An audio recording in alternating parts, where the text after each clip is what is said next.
Welcome back. I am Daniel Bernal, and I am Divine Orbit Astrology, and I'm here to welcome you to another video. I know it's been a while since I filmed, and I was really using some time in January and February to take a step back. I was getting really busy over the holidays. My other work that I do was very busy, and so I did not have as much time as I wanted to film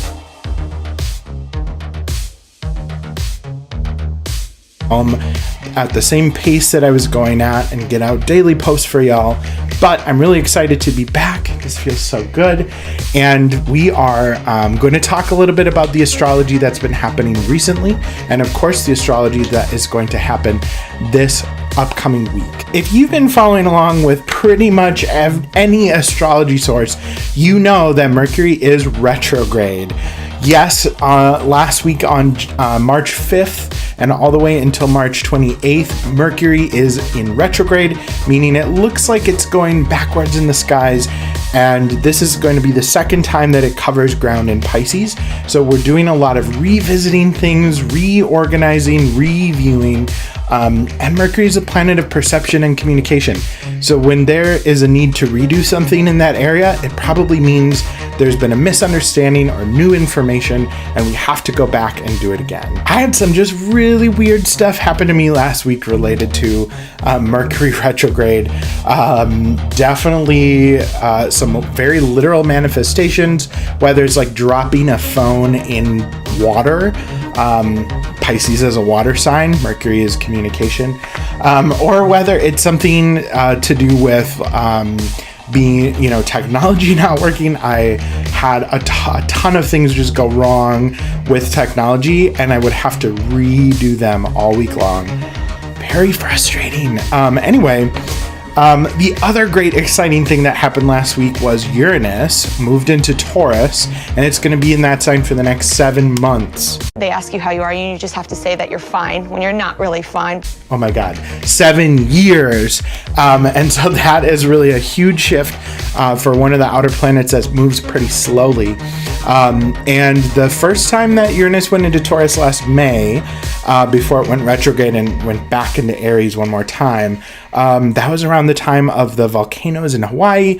Very literal manifestation of like disrupting Earth. And I haven't seen quite as strong. I know the night that Uranus went into Taurus, there were some lightning storms, some really cool lightning storms on the west coast of the United States. Uranus is related to lightning. But nothing quite as big, thankfully, as happened last time. And that's probably because Uranus was already in the sign of Taurus.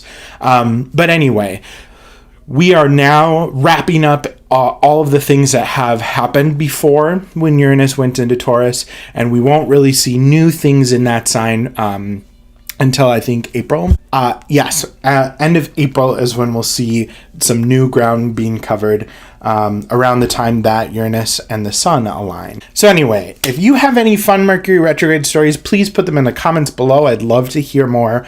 I already collected a bunch, and of course that will continue on this week.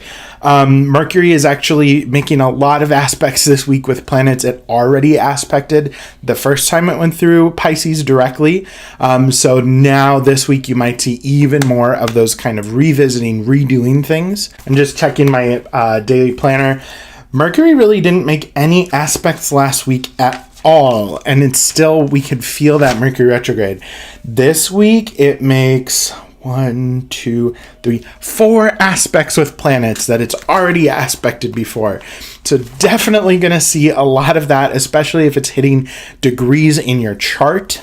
Mercury's around 25, 24 degrees this week. So if you have any planets around there, especially in the mutable signs, so like I've got my Mercury is in Gemini in some of those later degrees. So it's pretty close to where Mercury's squaring right now.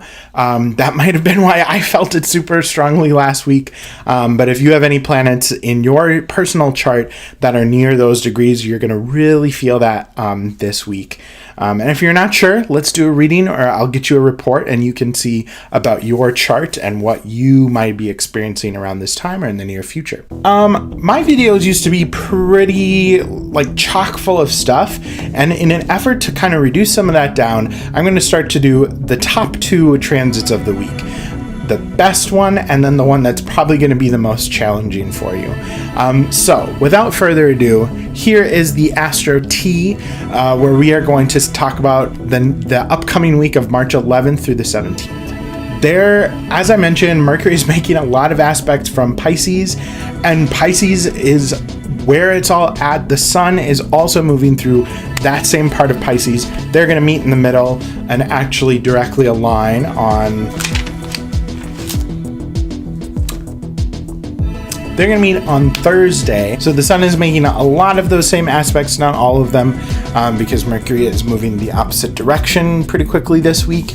But we do definitely get some big ones. So we'll start with the best aspects of the week.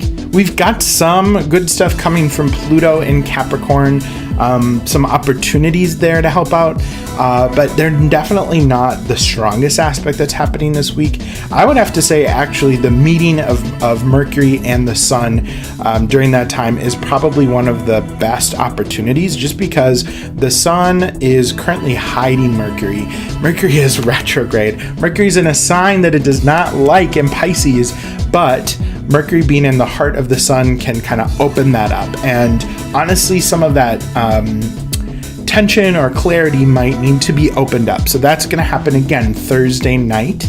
And you might start to feel that around Wednesday, Thursday, Friday, starting to see those events happening, some clarifying events or some things that are being exposed, or and they might be overexposed and they might be messy, and they will produce some things that will help really segment out what do we need to do to resolve some of these issues that have been arising. I definitely feel like the most challenging aspects this week are going to come from the square from Jupiter. Jupiter rules Pisces, and so Jupiter's already heavily involved here, but Jupiter is going to be going through those same degrees of Sagittarius and coming and hitting the Sun and Mercury as they're going through all of these different degrees in Pisces. And really, Jupiter's here to be like, so here's what you need to do. Here's the action that needs to happen.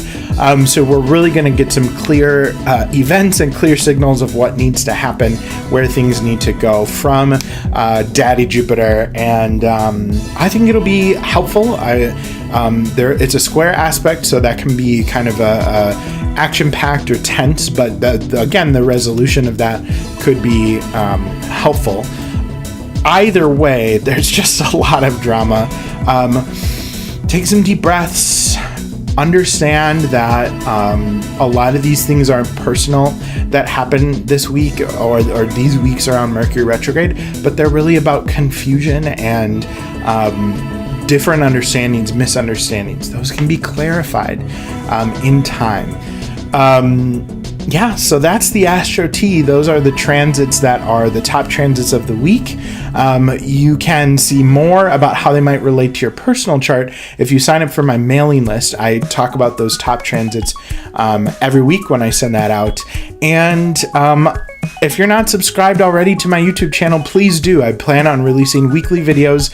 I have some fun series planned. The time that I took off in January and February got some things moving in my head, and I'm really, really excited to bring you some more content on this YouTube channel. So go ahead and subscribe, hit the notification button so you know when I will produce new content. If you don't already follow me on Instagram, I do daily posts there that talk about all the transits that are happening that day. I especially enjoy making the moon mood posts, where you can see where the fast-paced moon, which hits the most aspects, goes through a new sign every 2.5 days, where you can see what the moon's mood is for that day and really tune into what you might be feeling. I invite you to come interact with me in my channel and spread the word.